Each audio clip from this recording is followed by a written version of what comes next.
கர்த்தருக்குள் பிரியமானவர்களே, July 25 Elon G white அம்மையார் அவர்களுடைய மாரநாதா புத்தகம், பக்கம் 411. இன்றைய தியானத்திற்காக தெரிந்து கொள்ளப்பட்ட தலைப்பானது, அமெரிக்காவின் தலைமையை அனைத்து நாடுகளும் பின்பற்றுகின்றன. வசனம் தானியேல் 3வது அதிகாரம் 7வது வசனம். ஆதலால் சகல ஜனங்களும் எக்காலம், நாகசுரம், கிண்ணரம், வீணை, சுரமண்டலம் முதலான சகலவித கீத வாத்தியங்களின் சத்தத்தை கேட்டவுடனே சகல ஜனத்தாரும் ஜாதியாரும் பாஷைக்காரரும் தாழ விழுந்து ராஜாவாகிய நேபுகத்நேசர் நிறுத்தின பொற்சிலையை பணிந்து கொண்டார்கள். வரலாறு மீண்டும் திரும்பும். பொய்யான மார்க்கம் உயர்த்தி காட்டப்படும். வாரத்தின் முதல் நாளாகிய சாதாரணமான வேலை நாள் எந்த பரிசுத்தத்தையும் எந்த விதத்திலும் பெற்றிருக்காத அந்த நாள் பாபிலோனிலே சொரூபமாக நிலைநாட்டப்படும். இந்த போலியான ஓய்வு நாளை வணங்கத்தக்கதாக அனைத்து தேசத்தாருக்கும், மொழியினருக்கும், மக்களுக்கும் கட்டளை கொடுக்கப்படும்.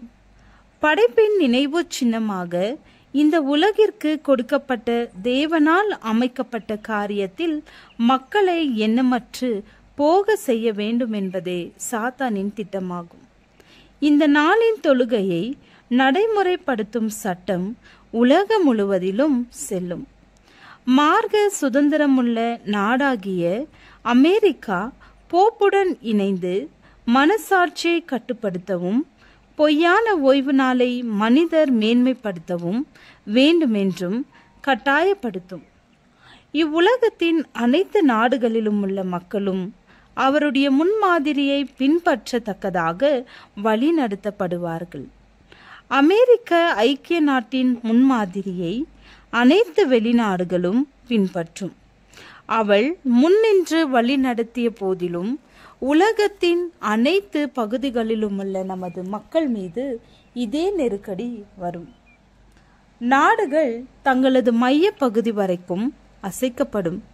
குணத்தின் நிச்சயமான பரீட்சையாக இருக்கின்ற தேவனுடைய நீதியின் படித்தரத்தை கூறி அறிவிப்பவர்களுக்கு கொடுக்கப்படும் ஆதரவு நிறுத்தப்பட்டுவிடும்.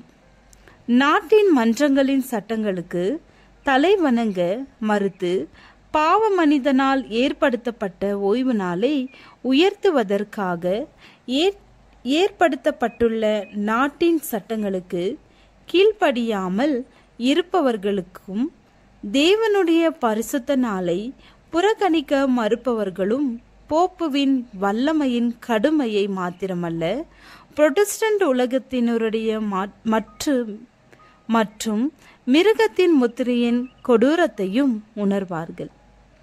தேவனுடைய மக்களுக்கு முன்பாக இருக்கின்ற அந்த உபத்திரவத்தின் வேலை தடுமாற்றம் இல்லாத ஒரு விசுவாசத்திற்கு அழைப்பு விடுக்கும்.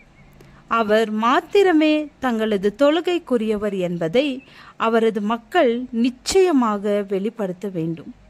எந்த விதமான முக்கியத்துவமும் அது ஜீவனுக்குரிய காரியமானாலும் கூட பொய்யான தொழுகைக்கு சலுகை காட்டத்தக்கதாக தூண்ட முடியாது. நித்திய தேவனின் வார்த்தைக்கு அருகில் ஒரு எல்லைக்குட்பட்ட பாவ மனிதனின் கட்டளைகளாவது உத்தமமான இருதயமுடையவர்களுக்கு எந்த முக்கியத்துவமற்றதாக அமிழ்ந்து போய்விடும். விளைவு சிறைவாசமானாலும், நாடு கடத்தலானாலும் அல்லது மரணமே ஆனாலும் சத்தியத்திற்கு மக்கள் கீழ்ப்படிவார்கள். ஆமென். ஜெபம். பரமபிதாவே, எங்களுக்கு வேண்டியவைகளை எல்லாம் அறிந்திருக்கிறீர். ஏற்ற வேளையில் தருவீர் என விசுவாசிக்கிறோம். ஆமென்.